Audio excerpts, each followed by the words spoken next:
অভিযোগ ঠিকাদারের মাথায় রয়েছে পঞ্চায়েত সমিতির সহ সভাপতি তথা তৃণমূল ব্লক সভাপতির হাত। তাই ঠিকাদার অভিযোগ যদিও মানতে নারাজ তৃণমূল ব্লক সভাপতি।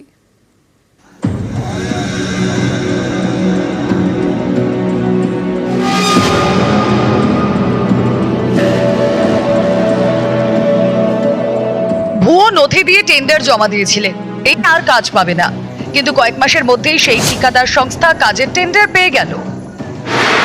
চাঞ্চল্যকর অভিযোগ বাঁকুড়ার 1 নম্বর পঞ্চায়েত।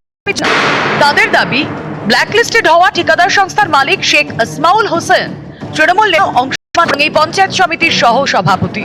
এই কারণেই শেখ আসমাউলের সংস্থা ব্ল্যাকলিস্টেড হলেও সেটা শেখ আসমাউল ব্লক সভাপতির মানে খুব ঘনিষ্ঠ বলে তার ক্রেডেন্সিয়াল জাল কি করে বলছেন? জাল আমরা তো সেটা চেক করি, যে আমরা জানি তিনি তৃণমূল শাসক দলেরই ব্লক সভাপতি। পঞ্চায়েত সমিতির সমস্ত কাজ অনলাইনে হয়, এখানে কোনো ঠিকাদারদের সাথে কোনো পার্টি লোক বা এইসব ঠিকাদার কোনো আমার কোনো ঠিকাদার বলে কোনো লোক নেই।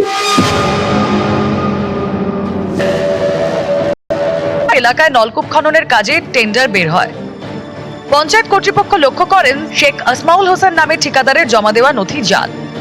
সঙ্গে সঙ্গে সেই সংস্থাকে কন্ট্রাক্টর তার তিনিও কাগজ ড্রপ করেছিল, কিন্তু তার ক্রেডেন্সিয়ালটা হচ্ছে কি ফেক ছিল। তাকে কি ব্ল্যাকলিস্ট করা হয়েছে? তাকে কিছুদিন জন্য ব্ল্যাকলিস্ট করা হয়েছে, মানে আমরা এখানে কাজ দেবো। টেন্ডারে অংশ নেয় ব্ল্যাকলিস্টেড হওয়া সেই ঠিকাদার সংস্থা। গত আগস্ট মাসে সেই টেন্ডার পাসও হয়ে যায়। এই নিয়ে শোরগোল। পঞ্চায়েত সমিতির সহ সভাপতি ও ওই ঠিকাদারের যোগসাজশের অভিযোগে এই সব হয়েছে বলে অভিযোগ। এই নিয়ে বাঁকুড়া 1 নম্বর ব্লকের বিডিও ঋতুপর্ণা চট্টোপাধ্যায়ের সঙ্গে যোগাযোগ করা হয়।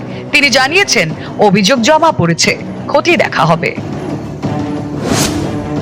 বাঁকুড়া থেকে প্রিয়ব্রত গোস্বামী, নিউজ 18 বাংলা।